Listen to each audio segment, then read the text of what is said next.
Hi, my name is Eric Preissner, and the food I decided to do was my grandma's chili recipe. So I chose this food because it's my grandma's homemade recipe that she came up with from scratch, and her and my grandpa would grow all the vegetables in their garden, fresh, and so it's been pretty prevalent in my life because they own a Christmas tree farm. So every year around November, October, December, when people want to come get their Christmas trees, all of my extended family and cousins come down to the tree farm, and we all help cut trees for customers.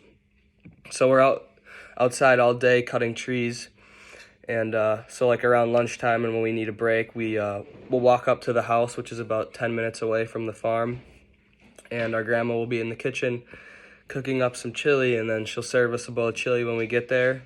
And it's just super nice, and it's like the most refreshing food ever after you've been in the cold winter all day just cutting trees.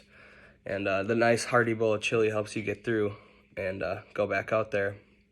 It's also really important to me because sadly my grandma passed away 2 years ago, but we still have the tree farm and we still cut trees, and we still make her same chili recipe. So then to go into like the history of chili, in 1731, a group of 16 families came from the Canary Islands to Bexar, which is now the city of San Antonio in Texas. And along with them, they brought a recipe for this spicy Spanish soup, which was like the precursor for today's chili. Then in 1850, records were found by Everett D. Glover, a Dallas millionaire and a lover of chili, and he found that around in 1850, Texas adventurers and cowboys would make their own chili while they were on the road out in the wilderness. And what they do was they pounded dried beef, fat, pepper, salt, and chili peppers together into like a block, like a dried block, and they called these the chili blocks. And they'd carry these with them, and then when they stopped to make camp at night, they would boil, a big pot of water, and they would throw in the brick of chili, and eventually they'd stir it around, and eventually you get a big bowl of chili. And then some nutrition facts are, so one serving is going to be about 2 cups, and in 2 cups, you'd have about 528 calories, 19 grams of fat, 32 grams of protein, and 68 grams of carbs. And the 2 highest micronutrients are vitamin A at 38% total daily value and iron at 98% total daily value. So I would definitely consider this food a healthy option, but it's also really hearty and calorie dense. So you kind of have to be careful about how much you eat and if you should be eating it. So like, if you're not exercising and burning calories frequently, I would say probably don't eat too much, maybe just 1 bowl. But for us, when we're out cutting trees all day, it's like the perfect meal, gives us like the perfect amount of energy and just helps warm us up.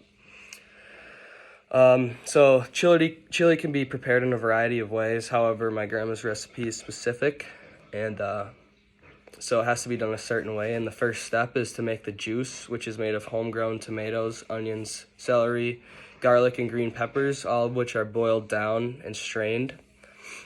And then next you fry up about a pound or 2 of ground beef, depending on how much you want to make.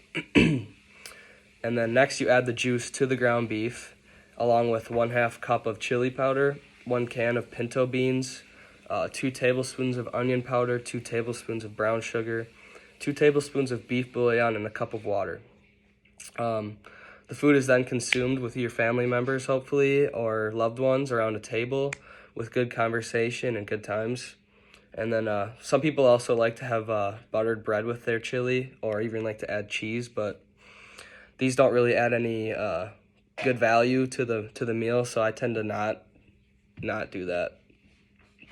So now I'm gonna have my interview with my friend Connor, who also likes chili. So, how is chili relevant to you and your family? Chili's pretty big and relevant to my family because every Thanksgiving we produce like a huge bowl and we all have that for Thanksgiving dinner. Okay. Do you ever use any different types of meats? Yeah, we try and use venison whenever we can from when we go hunting, but if we don't have any on hand, then we just use ground beef. Okay. What time in the year would you say you consume the most chili? Definitely around fall and hunting season, because after being out in the cold for a while, you want to come back to a nice warm bowl of chili. For sure. How do you like to eat your chili? Definitely, I gotta have saltines with it and some Parmesan cheese sprinkled on top. Okay. And then what is your best memory associated with chili?